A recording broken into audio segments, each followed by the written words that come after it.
Hello दोस्तों, आप सभी का स्वागत है आपके अपने चैनल KCC संगम। जैसा कि आप लोग देखे होंगे, इसके पहले एक वीडियो हमारा पड़ा हुआ था जो दशमलव के बारे में बताया गया था, जिसमें हम बता चुके थे आपको जो दशमलव का जोड़ होता है ये आपका कंप्लीट हो चुका है पहले वीडियो में, और उसके बाद दशमलव का घटाना ये भी आपका कंप्लीट हो चुका है। उसके बाद एक बताया गया था आपको गुणा जो है ये आपको पहले वीडियो में बता दिया गया था।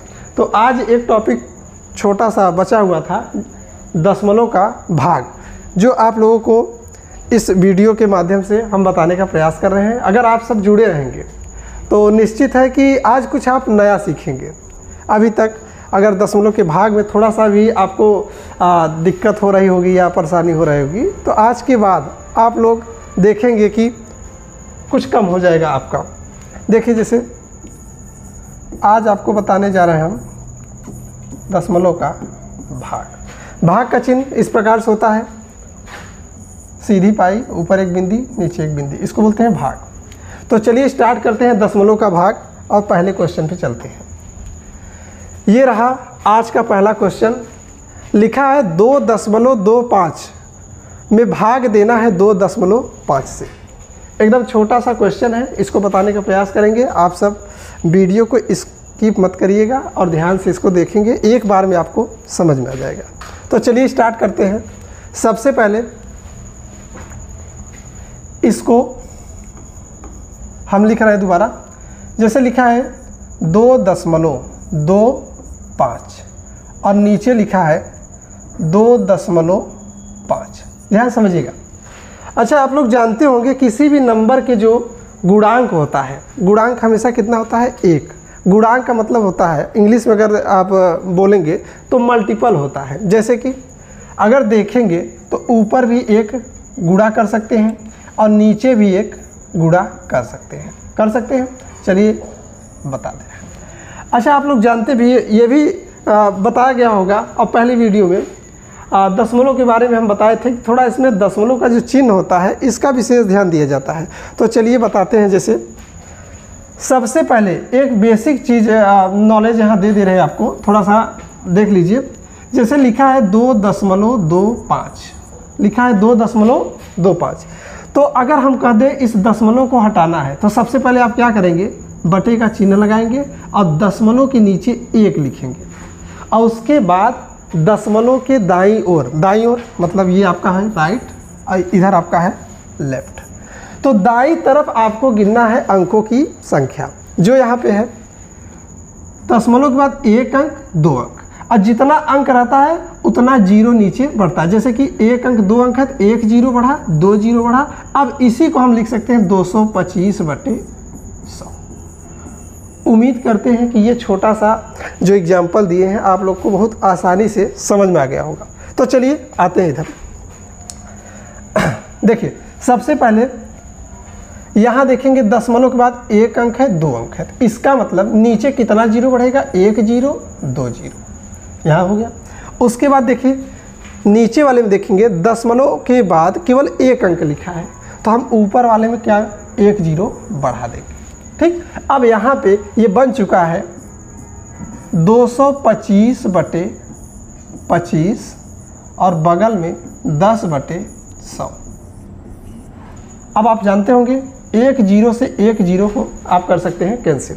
उसके बाद आप देखेंगे अगर 5 से काटेंगे तो 5 से भी आप काट सकते हैं, या डायरेक्ट अगर 25 से काटेंगे तो 25 से भी काट सकते हैं। तो हम 5 से ही काट के आपको दिखा रहे हैं। जैसे मान लेते हैं 5×5 = 25, और देखिए 5 चौक 20, 2 इसमें चला गया, हो गया 25, 5×5 = 25, फिर 5 एकम 5 और 5 9 45, इधर बचा क्या 9, और नीचे क्या बचा केवल 10। यहाँ तक समझ गए होंगे आप लोग, क्योंकि जो भी नंबर यहाँ आता है तो इसका इसमें गुणा होता है। गुणा हमेशा सामने होता है। गुणा जैसे ऊपर का ऊपर करेंगे और नीचे का नीचे करने का मतलब अंश का अंश में करेंगे और हर का हर में करेंगे। तो यहाँ पे नीचे केवल 10 बचा है, नीचे क्या बचा है, केवल 10 बचा है, और ऊपर केवल क्या बचा है, 9 बचा है। तो ऊपर 9 का गुणा यहाँ करेंगे तो आएगा 9, और यहाँ बाकी क्या बचा है, 10। ठीक है, थोड़ा सा बेसिक पे आते हैं फिर से थोड़ा बगल में। ये देखिए, जैसे अभी यहाँ हमने सिखाया, एक बार इसको देखिए। जैसे यहाँ पे लिखा है 9/10, तो आप दाहिने तरफ से देखेंगे जीरो के दाहिनी तरफ से जीरो के बाद कितने जीरो के बाद 1 लिखा है, तो आप कहेंगे 1 जीरो के बाद 1 लिखा है। इसका मतलब दाईं ओर से 1 अंक के पहले क्या लग जाएगा, दशमलव। अब दशमलव के पहले अगर कोई अंक नहीं लिखा है, दशमलव के पहले अगर कोई अंक नहीं लिखा है, तो आप अपने से कर सकते हैं यहाँ 0। कहने का मतलब यहाँ अगर 10 से भाग करेंगे तो आ जाएगा आपका 0.9, 0.9। ये हुआ आपका एकदम कंप्लीट आंसर। उम्मीद करते हैं एकदम आसानी से आपको समझ में आया होगा। अच्छा, कुछ लोग क्या करते हैं कि ये डायरेक्ट नहीं समझ पा रहे हैं, तो चलिए इसको थोड़ा सा हम जो बचपन से जिस तरीके से हम भाग करते आए हैं, एक बार उसके माध्यम से इसको बताने का प्रयास कर रहे हैं। जैसे कि बगल में यहाँ आप लोग जानते होंगे, जो हर में रहता है उससे भाग दिया जाता है अंश में। ठीक, तो चलिए देते हैं। यहाँ बगल में 10 से भाग दे रहे हैं हम, किसमें, 9 में। ये भाग हो रहा है, ध्यान समझिएगा। तो सबसे पहले भाग का नियम ये होगा, आप लोग जानते भी होंगे कि यहाँ पे जो भाजक होता है, भाजक अगर 2 अंकों का है तो अंदर भी हम कितना लेंगे, पहले तो 1 अंक लेंगे। अगर ये छोटा पड़ रहा है तो कितना अंक लेंगे, 2 अंक। तो चलिए देखते हैं। यहाँ पे 10 से भाग देना है 9 में, ये छोटा है तो भाग इसमें जाएगा नहीं। ठीक, तो लेकिन एक नियम होता है कि भाजक इसका इतना गुणा पढ़ना है कि 9 से ज़्यादा ना हो। तो चलिए हम पढ़ते हैं। अच्छा बताइए, अगर 10 का पहाड़ा हम 0 बार पढ़ें तो कितना आएगा, 10 का गुणा 0 में करेंगे तो कितना आ जाएगा, 0। अब यहाँ घटाएंगे तो कितना आ जाएगा, 9। ठीक, अब उसके बाद ये रिमाइंडर मतलब शेष फल ये है। शेष फल जब आता है तब उसके बाद दशमलव लगता है, ना कि डायरेक्ट। कुछ लोग गलती क्या कर देते हैं, जैसे कि यही बगल में हम बताने का प्रयास कर रहे हैं। जैसे 10 से भाग देंगे 9 में, तो कुछ लोग ऐसे करते हैं, पहले 0 लगा देंगे, फिर दशमलव लगाएंगे, फिर यही 0 ऐसे कर देंगे। ये तरीका होता है एकदम गलत। अगर भाग का जो नियम होता है उस हिसाब से इस तरीकों को माना गया है एकदम गलत। आप यहाँ पे आइए, क्योंकि नियम यही होता है कि भाजक का इसका इतना पहाड़ा पढ़िए कि भाज्य से ज़्यादा ना हो। तो 10 का पहाड़ा अगर हम 0 बार पढ़ रहे हैं तो 0 आएगा, और घटाएंगे, ये आपका हो गया शेष फल। और जब शेष फल आता है तब हम क्या लगाते हैं, दशमलव, और यहाँ लगा देंगे एक 0। अब 10 का पहाड़ा इतना पढ़िए 90 से ज़्यादा ना जाए, तो 10 का अगर 9 बार पढ़ेंगे तो कितना आ जाएगा, 90। हम जानते हैं यहाँ घटाएंगे, 0 में से 0 गया 0, यहाँ 9 में से 9 गया 0, या आप इसको काट भी सकते हैं, कोई दिक्कत नहीं है। ये हुआ आपका एकदम आंसर। देखिए, जो भागफल यहाँ आया है वही भागफल यहाँ।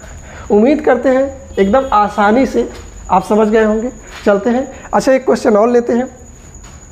चलिए नेक्स्ट आते हैं। तीसरा क्वेश्चन है, इसमें सबसे पहले हम जो आप लोग को बताएं, सबसे पहले ये जैसा है वैसा ही लिख देते हैं। 32.80 बटे, यहाँ लिखा है 2.4। सबसे पहले गुणा में यहाँ 1 छिपा होगा और इसके भी गुणा में 1 छिपा होगा। तो दशमलव के बाद 1 अंक 2 अंक, कितने अंक है, 2 अंक। तो नीचे कितना 0 बढ़ेगा, 1 0 2 0। यहाँ दशमलव के बाद 1 अंक है तो ऊपर कितना, 1 0 बढ़ेगा। यही हो गया। अब नॉर्मल तरीके से इसको नीचे लिख लेते हैं। लिखेंगे 32.80 और नीचे कितना, 24, और उसके बाद बगल में यहाँ 10 बटे कितना है, 100। 0 से 0 पहले कैंसिल हो गया, फिर से 0 से 0 कैंसिल हो गया। ठीक, अब आपको देखना है कि 24 से भाग देना है 328 में, या आप कह सकते हैं कोई एक ऐसा ज़्यादा से ज़्यादा नंबर आप सोचिए जो इसको भी डिवाइड कर दे और ऊपर वाले को डिवाइड कर दीजिए।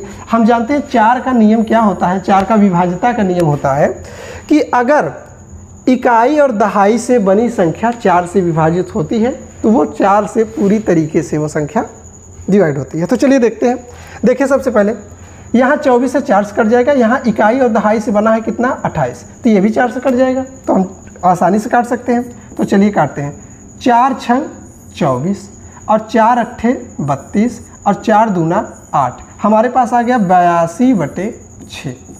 अब देखिए, 2 से ये भी कट जाएगा, 2 से ये भी, 2 से काट दीजिए, 2 तियाँ 6 और 2 चौक 8 और 2 एकम 2, हमारे पास आ गया 41/3। अब आप लोग आसानी से इसको भाग दे सकते हैं, 3 से भाग देना है किसमें, 41 में। 3 देखिए, एक अंक इधर है तो एक ही अंक इधर भी लेंगे। 3 का पहाड़ा इतना पढ़िए 4 से ज़्यादा न जाए, तो 3 एकम 3, और जब यहाँ घटाएंगे तो ये आएगा कितना 1, और ये वाला 1 यहाँ उतर जाएगा। अब 3 का पहाड़ा इतना पढ़ना है कि 11 से ज़्यादा ना हो। तो चलिए आप 3 के 3, 3 दूना 6, 3 त्रिकम 9 और 3 चौक 12, 4 बार में ज़्यादा हो रहा है तो हम कितनी बार पढ़ेंगे, 3 बार। तो 3 त्रिकम 9 और यहाँ माइनस कर देंगे, 11 में से 9 गया कितना आएगा 2। अब देखिए, जब शेष फल भाजक से छोटा हो जाए तब वहाँ लगता है क्या, दशमलव लगाएंगे तो यहाँ क्या हो जाएगा 0। अब 3 का पहाड़ा इतना पढ़िए 20 से ज़्यादा न जाए, 3 छाक 18, फिर से आएगा कितना 2, दशमलव लगाएंगे 0, बार बार 3 छाक 18, 3 छाक 18, बार बार 6 आएगा, 6 आएगा। तो यहाँ 2 नियम होता है, एक नियम होता है, या तो आप इसको लिख सकते हैं 13.6, ऊपर लगा सकते हैं 12, एक आंसर ये हो गया, या इसी को लिख सकते हैं 13 ये 6 है तो एक एक्स्ट्रा कर दीजिए 7, ये भी आंसर माना जाएगा, ये भी आंसर माना जाएगा, दोनों आंसर आपका बिल्कुल सही है। उम्मीद करते हैं ये भी क्वेश्चन आपको एकदम आसानी से समझ में आया होगा। चलिए नेक्स्ट क्वेश्चन, एक लास्ट क्वेश्चन हमारे पास बच रहा है, इसको हम चाहेंगे आप सॉल्व करके और कमेंट में इसको एक बार आप लोग होमवर्क टाइप से कर लीजिए। हमारे तरफ से इसको आप होमवर्क समझिए और इसको सॉल्व करके कमेंट में आप बताने का प्रयास करिए। उम्मीद करते हैं आज का वीडियो आपको बहुत अच्छा लगा होगा। चलिए, थैंक यू।